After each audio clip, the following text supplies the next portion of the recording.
2050 সাল। একদিন বল্টু রাস্তা দিয়ে হেঁটে যাচ্ছিল। রাস্তার পাশে দাঁড়িয়েছিল একদল বখাটেনি।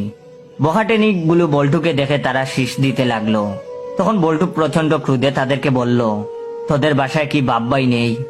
তখন বখাটে মেয়েগুলো হেসে হেসে বলল, বাসায় বাপ্পাই থাকলেও তো তোর মতো এমন মাল নেই, আজ তোর সব কেড়ে নেব। এই বলে গুন্ডির দলটি বল্টুর উপর ঝাঁপিয়ে পড়ল। বল্টুর শার্টটা ছিঁড়ে ফেললো। তখন বল্টু বলল, শয়তানির দল, তোরা আমার দেহ পাবি তো মন পাবি না। মেয়েগুলো বল্টুকে নিয়ে দস্তাদস্তি শুরু করলো।